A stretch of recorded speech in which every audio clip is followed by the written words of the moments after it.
ಶನಿವಾರ ಸಂಜೆ ರಾತ್ರಿ ಊಟಕ್ಕೆ ಅಫ್ಘಾನಿ ಎಗ್ ಕರಿ ಮಾಡ್ತಾ ಇದ್ದೀನಿ. ತುಂಬ ದಿನ ಆಗಿತ್ತು ಎಗ್ ರೆಸಿಪಿ ಮಾಡ್ದಲೇ. ಹಾಗಾಗಿ ಶನಿವಾರ ಸಂಜೆ ಅಫ್ಘಾನಿ ಎಗ್ ಕರಿ ಮಾಡ್ತಾ ಇದ್ದೀನಿ. ತುಂಬಾ ಟೇಸ್ಟಿಯಾಗಿರುತ್ತೆ.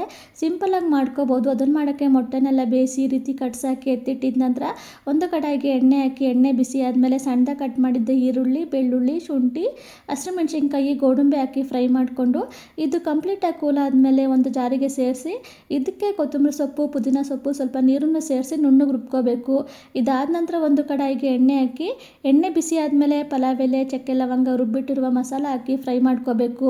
ಅಷ್ಟರಲ್ಲಿ ಒಂದು ಬೌಲಿಗೆ ಮೊಸರು, ಅರಿಶಿನ ಪುಡಿ, ಗರಂ ಮಸಾಲ, ಖಾರದ ಪುಡಿ, ಧನಿಯಾ ಪುಡಿ, ಜೀರಿಗೆ ಪುಡಿ ಸೇರಿಸಿ ಮಿಕ್ಸ್ ಮಾಡಿ ಕುದಿಯುತ್ತಿರುವ ಮಸಾಲೆಗೆ ಸೇರಿಸಬೇಕು. ಇವಾಗ ಗ್ರೇವಿ ತಕ್ಕನಂಗೆ ನೀರು ಮತ್ತು ರುಚಿಗೆ ತಕ್ಕಷ್ಟು ಉಪ್ಪನ್ನು ಸೇರಿಸಿ ಎಣ್ಣೆ ಬಿಟ್ಕೊಬರೋ ತನಕ ಕುದಿಸ್ಬೇಕು. ಇದಾದಮೇಲೆ ಫ್ರೆಶ್ ಕ್ರೀಮ್ ಸೇರಿಸಿ ಮಿಕ್ಸ್ ಮಾಡಿದ ನಂತರ ಎಣ್ಣೆಯಲ್ಲಿ ಸ್ವಲ್ಪ ಉಪ್ಪು ಮತ್ತು ಖಾರದ ಪುಡಿ ಸೇರಿಸಿ ಫ್ರೈ ಮಾಡ್ಕೊಂಡಿರುವ ಮೊಟ್ಟೆ ಸೇರಿಸಿ ಕೊನೆಯಲ್ಲಿ ಕೊತ್ತಂಬರಿ ಸೊಪ್ಪು ಹಾಕಿ ಮಿಕ್ಸ್ ಮಾಡಿ ಲೋ ಫ್ಲೇಮಲ್ಲಿ 5 ನಿಮಿಷ ಕುದಿಸಿದ್ರೆ ರೆಡಿ ಆಯಿತು ಅಫ್ಘಾನಿ ಎಗ್ ಕರಿ. ತುಂಬಾ ಟೇಸ್ಟಿಯಾಗಿರುತ್ತೆ. ಸಿಂಪಲಾಗಿ ಮಾಡ್ಕೋಬೋದು. ಪೂರಿ, ಪರೋಟ, ಚಪಾತಿಗೆಲ್ಲ ತುಂಬಾ ಚೆನ್ನಾಗಿರುತ್ತೆ.